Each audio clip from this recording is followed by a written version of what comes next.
விஷயத்தில் ரொம்ப ஒழுங்காக இருக்கிற ஒரு பக்தன். அந்த பக்தன் முன்னால் கடவுள் தோன்றி உனக்கு ஏதாவது வரம் கேளுப்பா, இவ்வளோ பக்தியாக இருக்கியே, ஏதாவது வரம் இருந்தால் கேளுன்னொடனே அவன் சொன்னான்னா, நான் ரொம்ப நீண்ட நாள் வாழணும், அதுக்கு எனக்கு வரம் கொடுங்கன்னொடனே, நல்ல பக்தனாக இருக்கிற, வரம் கொடுக்குறேன்னு சொல்லிட்டேன், அருமையான ஒரு வரத்தை கேட்டிருக்கிறேன். சரி, இதுக்கு நீண்ட நாள் வாழ்கிறதுக்கு என்னன்றது இப்போ நான் சொல்லலை, சொன்னால் மற்றவங்க காதில் அது விழுந்துடும்.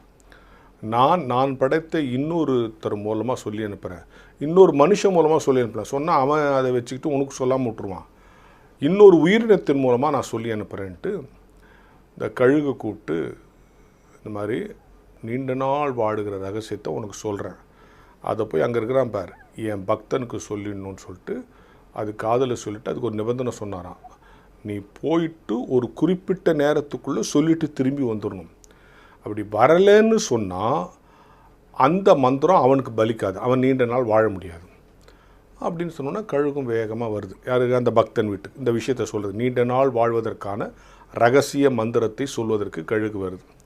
அந்த நேரம் பார்த்து இவன் வெளியே போயிட்டான். வெயிட் பண்ணுது கழுகு.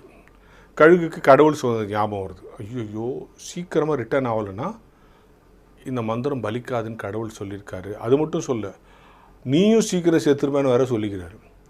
ஆனால் அது என்ன பண்ணுச்சுன்னு பார்த்தா பக்கத்தில் ஒரு பாம்பு இருந்துச்சான். இங்கே ஒருத்தர் இருந்தாரே, எங்கே அவர்னா அவர் வெளியே போயிருக்காருப்பா, நான் ஒரு விஷயம் சொல்கிறேன் அவர்கிட்ட சொல்லிடுன்ட்டு அந்த ரகசியத்தை பாம்புக்கிட்ட சொல்லிட்டு போயிடுச்சான்.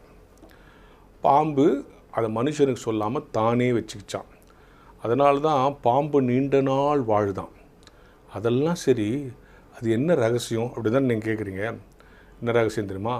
தினம் உன் சட்டையை மாற்று அப்படின்னு சொன்னார், அதான் ரகசியம். பாம்பு சட்டையை உரிக்குதில்ல, தினம் சட்டையை மாற்றினா நம்ம நீண்ட நாள் வாழ்ந்துருமா? என்ன பொருள்னா, தினந்தோறும் உன்னை புதுப்பித்துக்கொள். எவன் தன்னை புதுப்பித்து கொண்டிருக்கிறானே அவன் சீக்கிரத்தில் மரணம் அடைவதில்லை, அவன் ஆயுள் நீண்டு கொண்டே போகும். புதுப்பித்து கொண்டிருக்கிறவனை கடவுள் விரும்புகிறார்.